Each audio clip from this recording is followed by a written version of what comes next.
Okay, so we've looked at question one. We'll look like question two. Question three, the requirement is the same as question one. Question four, the requirement is the same as question two.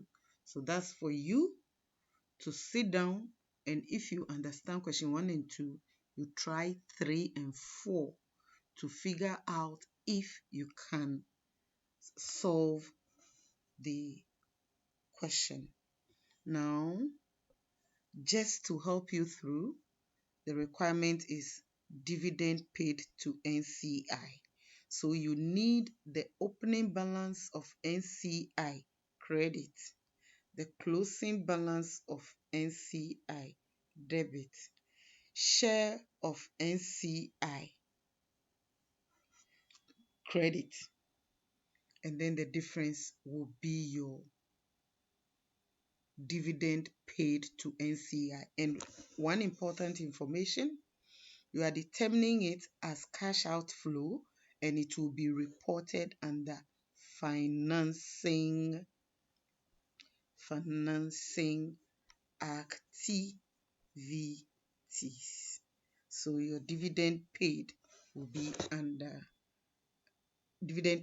NCI will be under financing activities.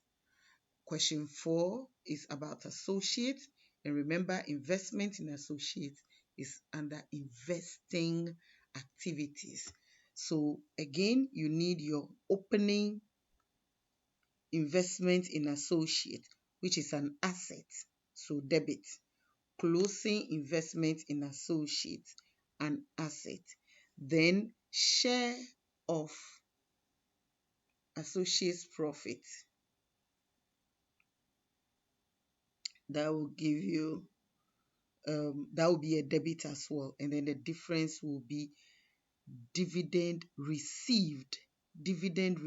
So it is an inflow, so this will serve as cash inflow under investing activities. Inflow under investing activities. So now try your hand on it. Prepare the T account for these two. So let's focus on question 5 a bit. And question 5 is advise accountants of Minted whether the above items qualify as cash and cash equivalent. So first of all, go back in for the definition of cash and cash equivalent.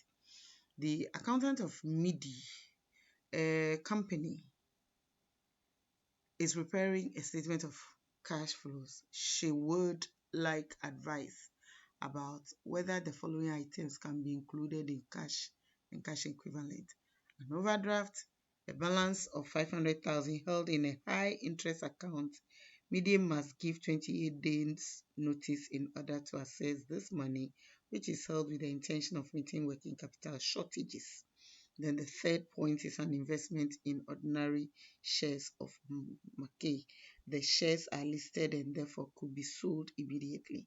The shares have a fair value of 1 million. So to advise medium, you have to start by defining cash and cash equivalent. You must start by defining cash and cash equivalent.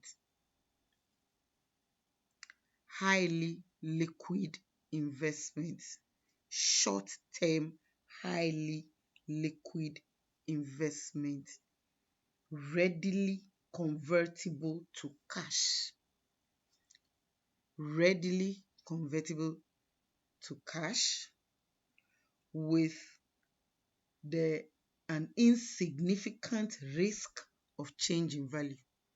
Insignificant risk of change in value.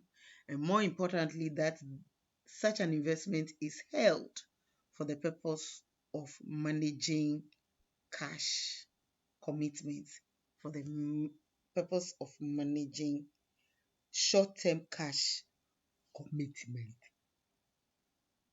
So that definition then must help you to determine whether an overdraft is cash and cash equivalent. And yes, an overdraft is cash and cash equivalent because when an entity has overdraft, it means the entity has even arranged with the bank to allow to overdraw its account for the short term in order to meet short term cash needs.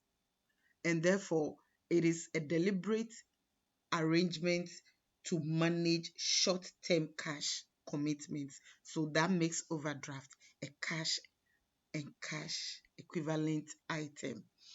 A balance of 500,000 held in high interest accounts, meaning must give 28 days notice. Again, this will classify as a cash equivalent item. Why? Because one, it is held in high interest account. Two, the entity must only give 28 days. And even though the standard is not specific about what the definition of short term is, it presupposes that any period less or equal to 3 months, less than or equal to 3 months, and they have to give only 28 days notice. And more importantly, for this point, what makes it what makes it pass as a cash and cash equivalent item is the fact that the entity is holding this investment with the intention of meeting working capital shortages, and therefore it means it's for short-term cash management commitments. Okay, so that is why it is a cash and cash equivalent item. The third point, which is investment in ordinary shares. Now, the standard specifically excludes investment in shares as cash and cash equivalent, even though it might be for the short term and can even be sold immediately. The reason is the fair value of equity investment can change with high risk of change in the value. High risk of change in the value. For it to be cash and cash equivalent, the risk of change must be insignificant. Insignificant risk of change in value. And so that's how you approach this. It's an essay. Guys, you must learn to write the essay. I'm still not getting through to you that you must be able to explain what you are doing. I'll talk about it another time. So that will be about it. Now, if you take question 6, let's go through question 6 and 7 actually. So in question 6 and 7, in question number 6 and 7, you have stay by 70% of equity shares of Strong for 5 million cash. At the acquisition, this Strong had cash and cash equivalent of 250,000. How will this be shown in the consolidated statement of cash flow? So they acquire shares for cash of 5 million. What that means is that is cash outflow. An acquisition of shares is an investment in the equity shares of Strong. In fact, it's a subsidiary. 70% gives control. So acquisition of a subsidiary is an investing activity. It's an investing activity. So it is a cash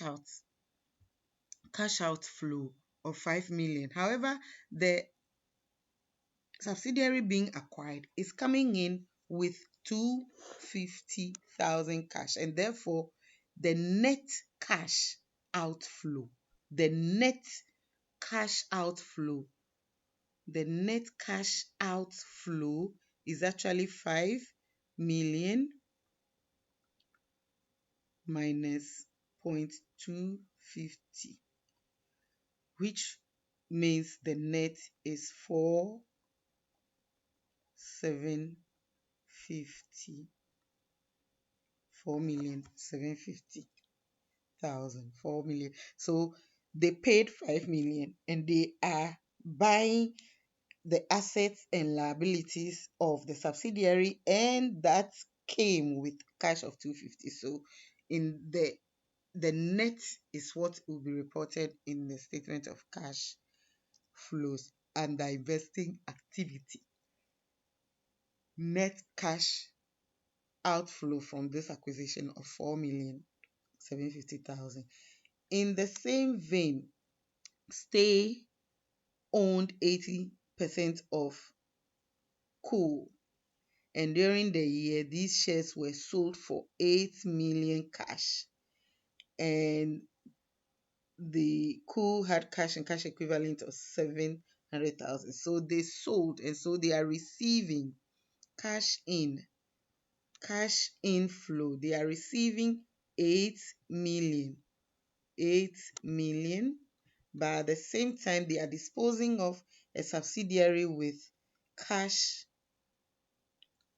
of 700,000. So again, the net cash inflow will be 7,300,000. So that's how you deal with subsidiary with cash, and then the cash payment or receipt from the parent. So that's what question 6 is about. I don't want to rush this. You have the last question, and we'll go over right from question 1 again, but take your time. Begin to go through, fill the terms, try your T accounts, and get into the mode for consolidated cash flow. So far, all these things we are doing, they are workings. All these are workings. We have not presented consolidated cash flow yet. When we master the workings, we'll then do the final consolidated financial statement. So the second review question you saw is a full question on consolidated cash flow, and that's what we'll be dealing with. Thank you.